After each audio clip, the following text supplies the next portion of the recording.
मकर राशि वालों, आप सभी का हृदय से स्वागत है मकर राशि भिंड यूट्यूब चैनल में। बंधुओं, आज का यह ज्योतिष कार्यक्रम आपकी जिंदगी में बहुत महत्वपूर्ण कार्यक्रम होने वाला है, क्योंकि आज हम आपको जो विशेष ज्ञान देने वाले हैं, जो भविष्यवाणियां बताने वाले हैं, उन्हें जानकर आपका मन प्रसन्न हो जाएगा। सबसे बड़ी बात कि इस दिसंबर के महीने में ये दो चीजें खुद चलकर आपके पास आएंगी। जी हाँ बंधुओं, इसके बाद आपकी हर एक मनोकामना पूरी होगी। ऐसी इच्छाएं जिनके लिए आप अब तक तड़प रहे थे, वे भी पूरी हो जाएंगी। जी हाँ बंधुओं, इस दिसंबर के महीने में ये दो चीजें आपको न केवल सारे सुख लाकर देंगी, बल्कि रातों रात लखपति और करोड़पति भी बना देंगी। ये दो चीजें इतनी महत्वपूर्ण हैं कि इनके बारे में आपको जानना बेहद आवश्यक है। किस समय पर और कहां पर ये चीजें आपको मिलेंगी, इनका सही समय क्या होगा, और सबसे महत्वपूर्ण बात कि ये दो चीजें कौन सी हैं और किस प्रकार से ये आपके जीवन को प्रभावित करेंगी। कुल मिलाकर कई प्रकार के प्रश्न आपके मन में इन दो चीजों के लिए उठ रहे होंगे, तो सारे प्रश्नों के जवाब आपको आगे इस कार्यक्रम में मिलने वाले हैं। हमने इस विशेष कार्यक्रम में न केवल आपको इन दो चीजों के विषय में बताया है, बल्कि इस पूरे दिसंबर के महीने का राशिफल भी आपको दिया है। साथ ही साथ बनने वाले कुछ भयंकर नकारात्मक योगों के विषय में भी आगे आपको बताया है, और कुछ ऐसे कार्य हैं, ऐसी चीजें हैं जिन्हें आपको इस दिसंबर के महीने में बिल्कुल भी नहीं करना है और ना ही छूना है, ताकि आप अपने जीवन में कोई अनावश्यक दुख तकलीफ को आकर्षित ना कर बैठें। कहने का मतलब यह है कि यह पूरा कार्यक्रम केवल और केवल आपके जीवन के उद्धार, आपके कल्याण के लिए बनाया गया है। अंत में हमने आपको एक बेहद शक्तिशाली उपाय भी बताया है, जिसे आपको केवल एक बार करना है। केवल एक बार आप इस उपाय को करेंगे और देवताओं की शुद्ध सकारात्मक ऊर्जा आपके साथ चलने लगेगी। आपके जीवन से हर एक दुख और नकारात्मकता को काट डालेगी। यह इतना शक्तिशाली उपाय है कि इसके विषय में लोग यूं ही किसी को नहीं बताते हैं, पैसे लेकर ही बताते हैं। उनके व्यापार का माध्यम है यह उपाय, लेकिन हम आपको इस उपाय को यूं ही माता रानी की सेवा में समर्पित करेंगे। तो कहने का मतलब यह है कि आज इस कार्यक्रम को आपको पूरा देखना है, अंत तक देखना है, और हर एक बात को बारीकी से समझना है, क्योंकि ये सारी बातें केवल और केवल आपके जीवन के उद्धार और बदलाव के लिए बनाई गई हैं। तो चलिए आज के इस महत्वपूर्ण कार्यक्रम को माता रानी का नाम लेकर शुरू करते हैं। कमेंट बॉक्स में पूरे प्रेम और भाव के साथ लिख डालिए, जय मां भद्रकाली कृपा करो। माता रानी निश्चित तौर पर आपके ऊपर कृपा करेंगी, आपका कल्याण करेंगी। बंधुओं, एक बात और कि आप लोगों के विशेष निवेदन पर हमने कुंडली विश्लेषण का कार्य प्रारंभ कर दिया है। यह कोई साधारण कार्य नहीं है। इस कार्य में विशेष तौर पर आपके ग्रह गोचरों का, आपके जीवन में आ रहे कष्ट और परेशानियों के कारणों का निराकरण तो किया ही जाएगा, साथ ही साथ आपको कुछ ऐसे दिव्य और वैदिक शक्तिशाली उपाय भी बताए जाएंगे जो स्वयं हमारे जीवन के अनुभवों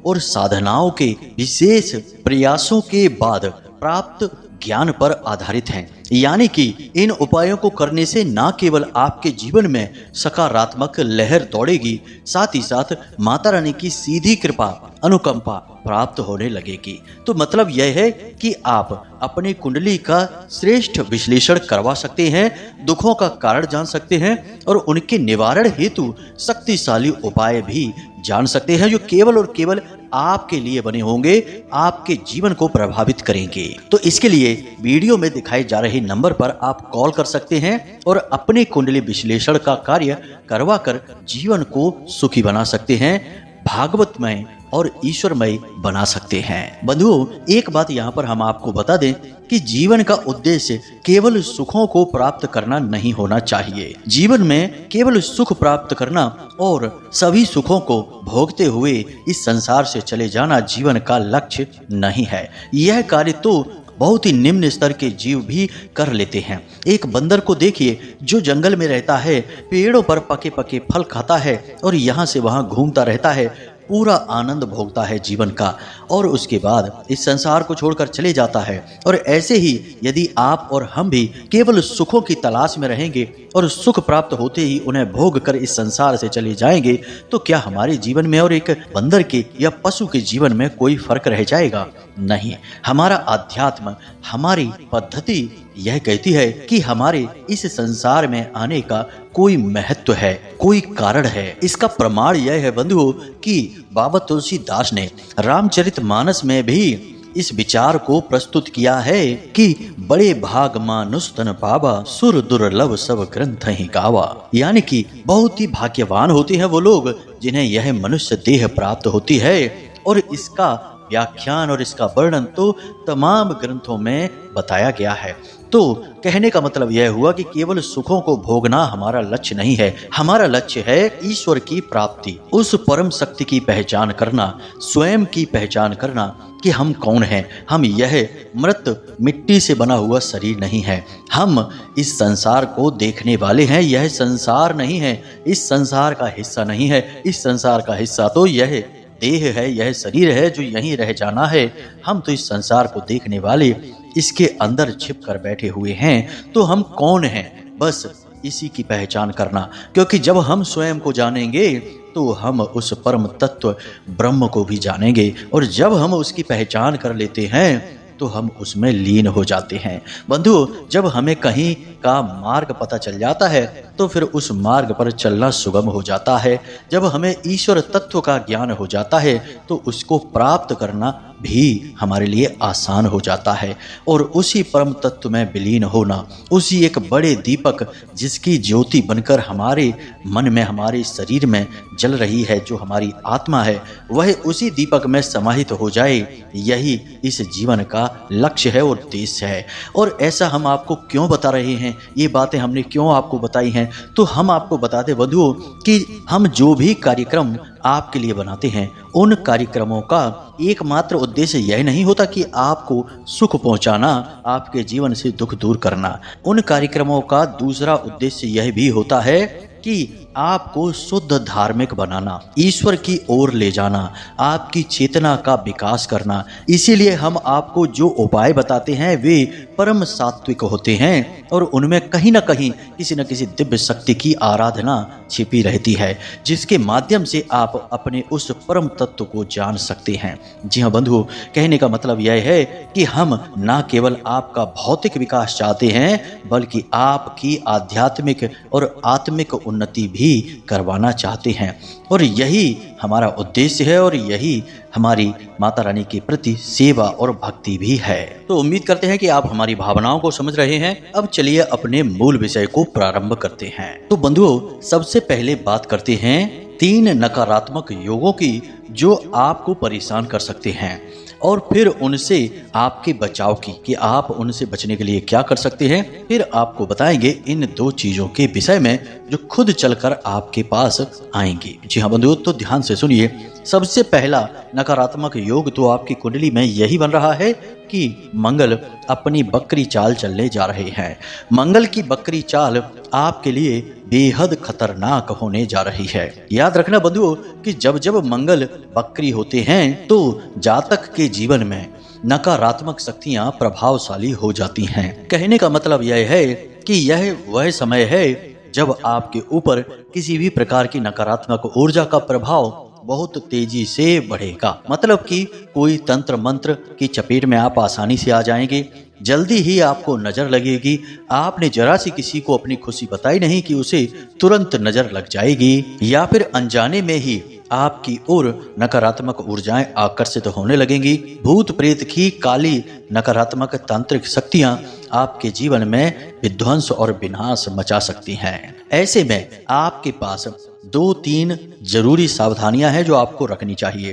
पहली तो यह है कि आप किसी भी सुनसान जगह पर ना जाएं, किसी बड़े वृक्ष के नीचे अधिक समय तक ना रुकें जो एकांत में हो, सुनसान जगह पर हो, और साथ ही साथ किसी बड़े वृक्ष के नीचे टॉयलेट वगैरह बिल्कुल भी ना करें।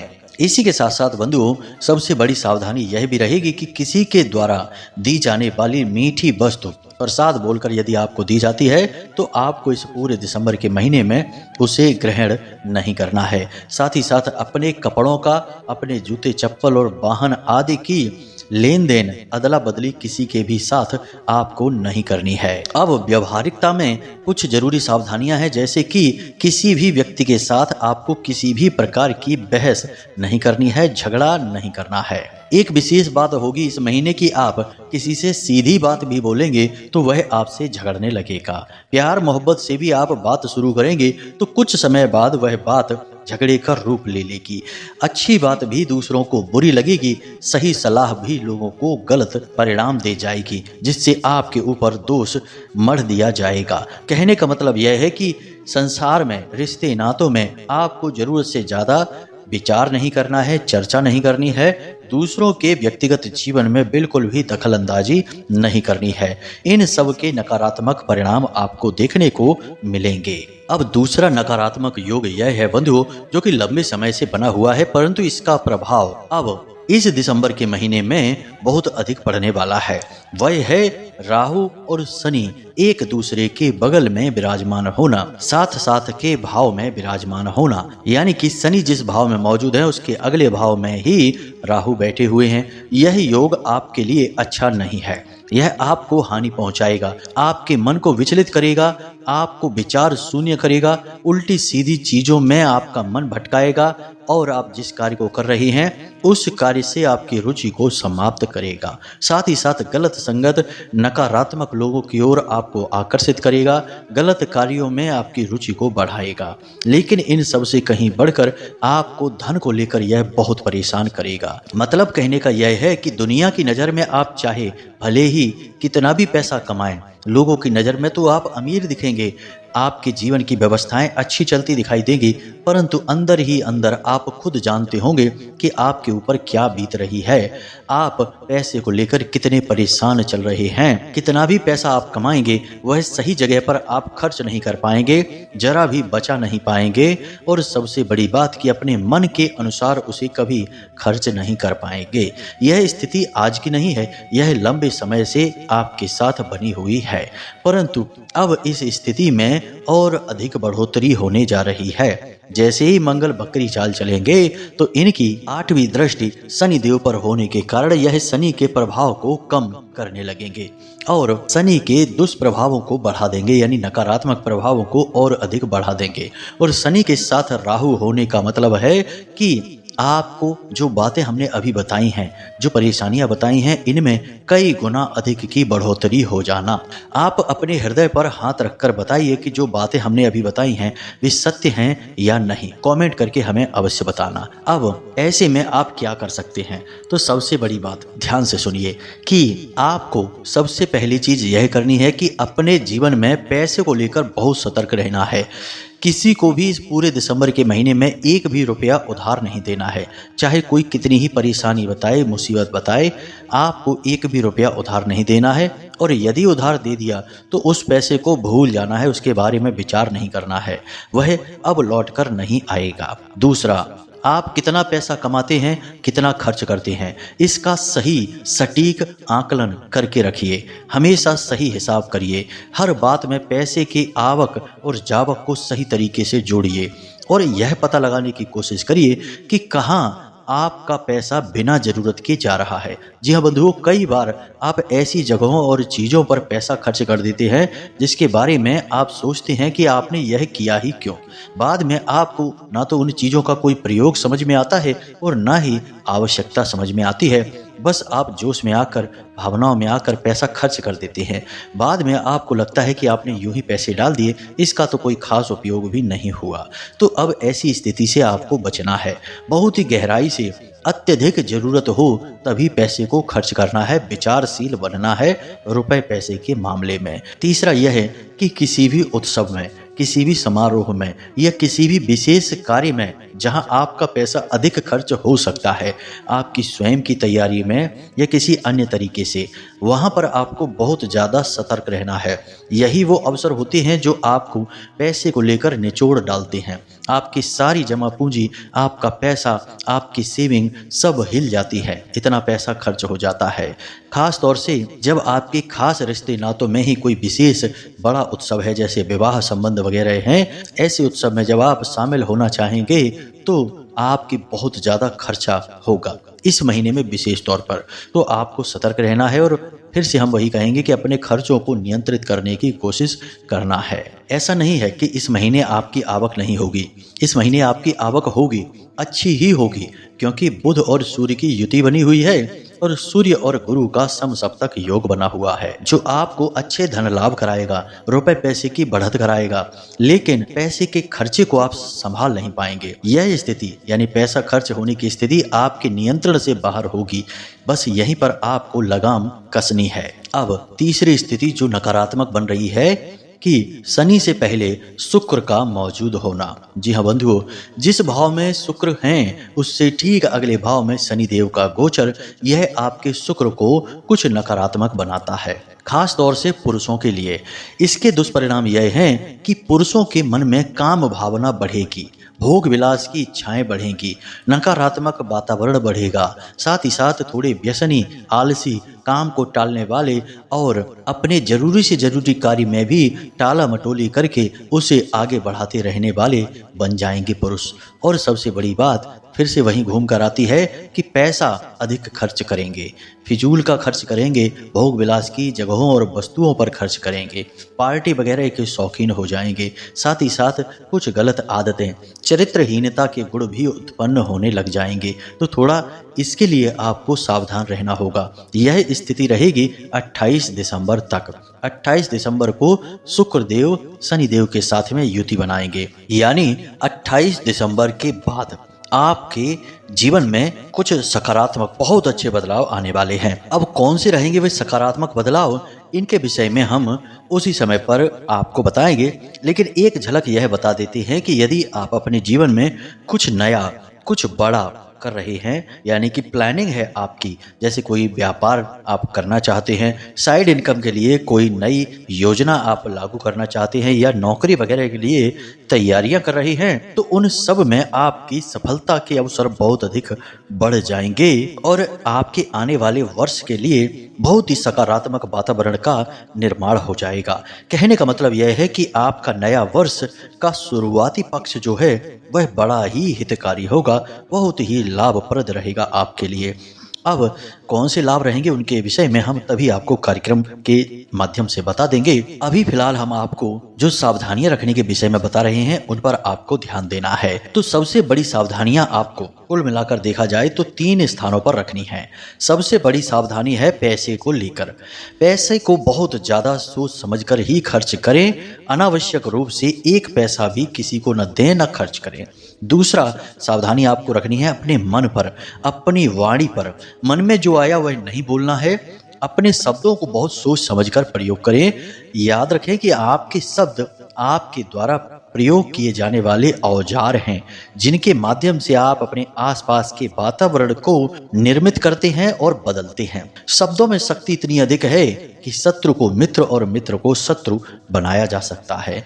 इसीलिए आपको अपने शब्दों को बहुत सोच समझकर प्रयोग करना है। तीसरी सावधानी की चारित्रिक रूप में आपको बहुत ही कठोर बनना है। आपके नए प्रेम संबंध या किसी विपरीत लिंगी के प्रति आपका जरूरत से ज्यादा आकर्षण आपके चरित्र पर दाग लगा देगा।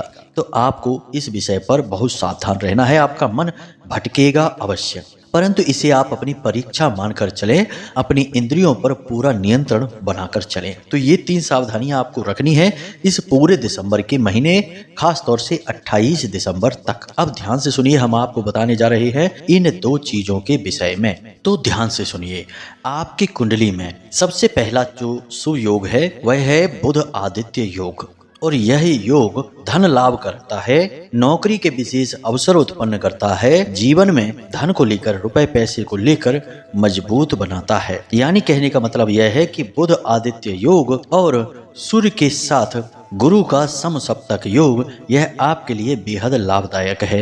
यानी कि अब आपको एक विशेष अवसर, विशेष मौका, ये यूं कहें कि बहुत बड़ा आपके जीवन को बदल देने वाला क्रांतिकारी मौका प्राप्त होने वाला है, जबकि आप अपने जीवन में रुपए पैसे को लेकर कुछ बड़ा कर सकते हैं, कोई विशेष प्लानिंग आप कर सकते हैं। हालांकि यहाँ पर आपको सावधान बहुत अधिक रहना होगा। कहने का मतलब यह है कि आपको एक बहुत बड़ी अपॉर्चुनिटी, बहुत बड़ा मौका मिलने वाला है।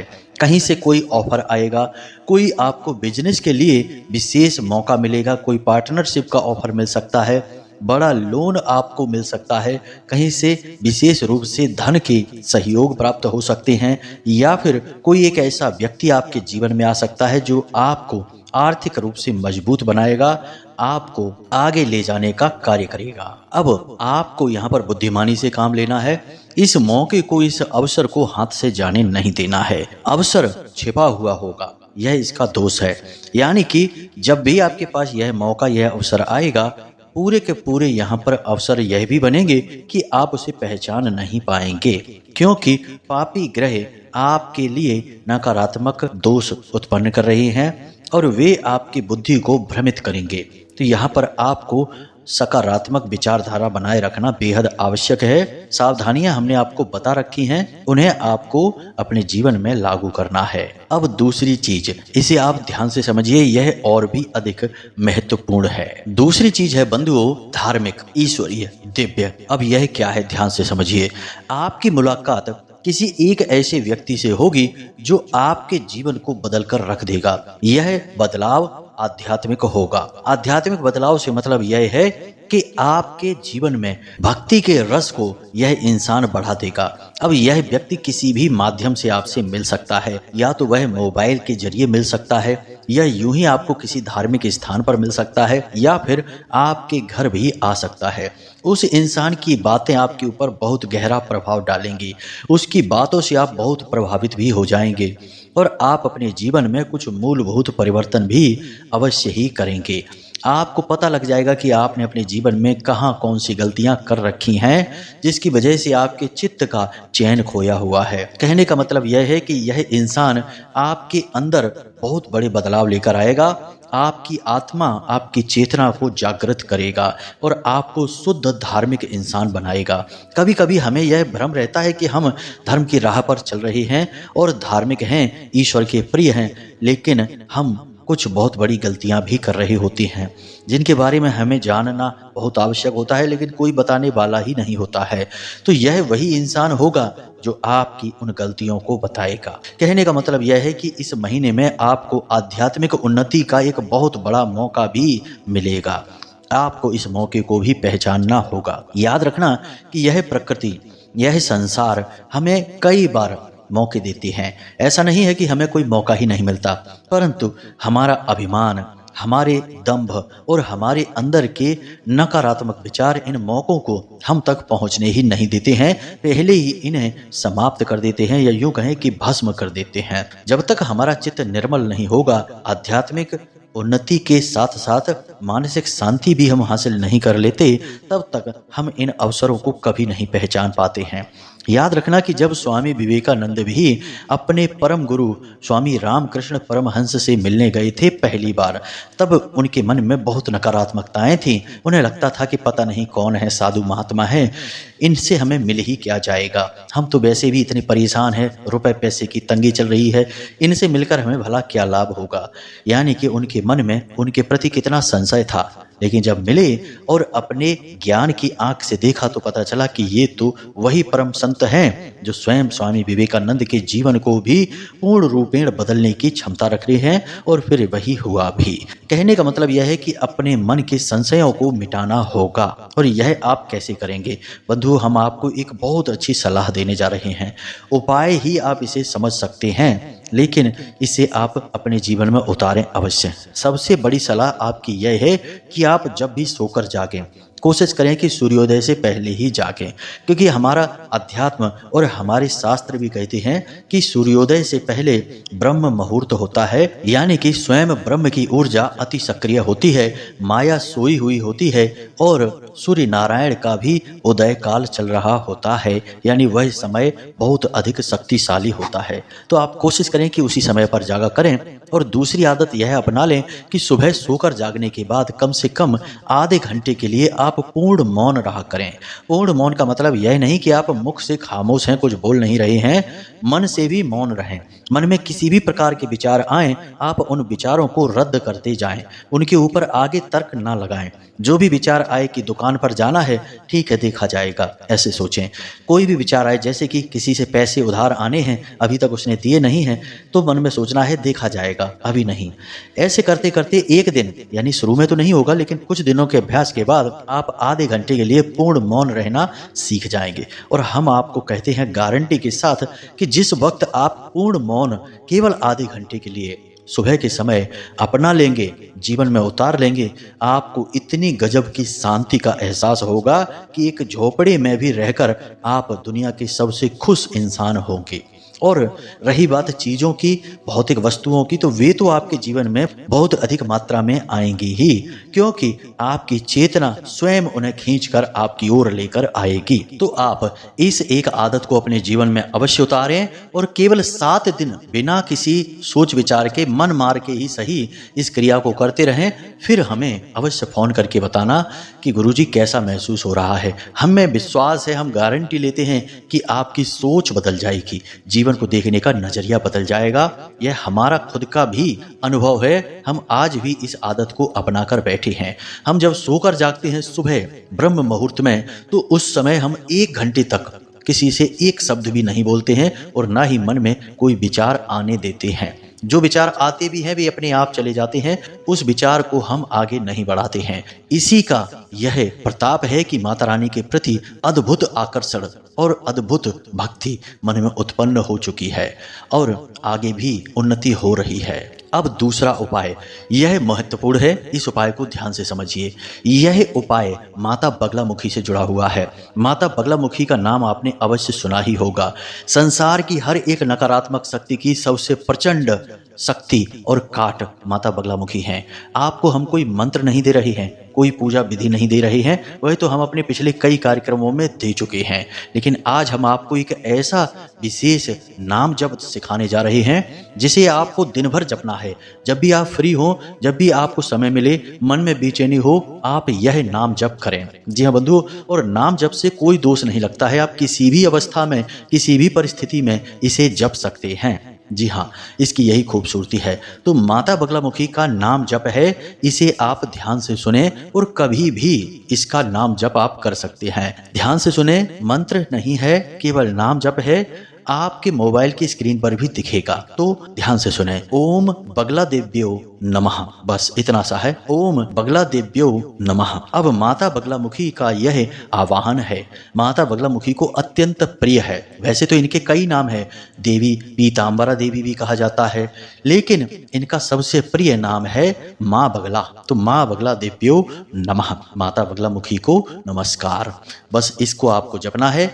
इसकी शक्ति बहुत प्रचंड है। 2 दिन आप इसे जपिए जब भी समय मिले दिन में, और आप इसकी ऊर्जा को स्वयं महसूस करेंगे बंधुओं। बहुत ही प्रचंड इसकी ऊर्जा है। नाम में बहुत अधिक शक्ति होती है। आपने सुना ही होगा देवी देवताओं के सहस्त्र नाम होते हैं, तो उसी प्रकार यह है, लेकिन अत्यंत सरल, भक्तों के लिए बहुत ही सौम्य, लेकिन बहुत ही तीव्र, बेहद शक्तिशाली भी है। तो आप इसे जपिए और इसके परिणाम हमें अवश्य बताना। हमें बहुत अच्छा लगता है जब हमारे द्वारा बताए गए उपायों से लोगों के जीवन में अभूतपूर्व बदलाव आते हैं। हमारी मेहनत, हमारी भक्ति सफल होती हमें दिखाई देती है। तो चलिए बंधुओं, आज के इस कार्यक्रम को यहीं समाप्त करते हैं। उम्मीद करते हैं कि जो बातें हमने आपको बताई हैं उन पर आप अमल करेंगे और किसी परेशानी में नहीं फंसेंगे। साथ ही साथ अपने जीवन को एक अच्छे मार्ग पर लेकर जाएंगे, भगवतमय हो जाएंगे। बस यही हमारा उद्देश्य है। तो आज के कार्यक्रम पर यहीं विराम लगाते हैं। हमेशा हंसते रहिए, मुस्कुराते रहिए, सकारात्मक रहिए, और यदि कोई मन में प्रश्न आए तो वीडियो में नंबर दे रखा है, फोन कर लीजिए, मैसेज कर लीजिए, शंका समाधान हो जाएगा। तो प्रेम से बोलिए जय माई की, जय माँ भद्रकाली, जय माई की, जय माँ बगलामुखी। माता रानी आपके ऊपर पूर्ण कृपा बनाएंगी, हमें पूर्ण विश्वास है। धन्यवाद।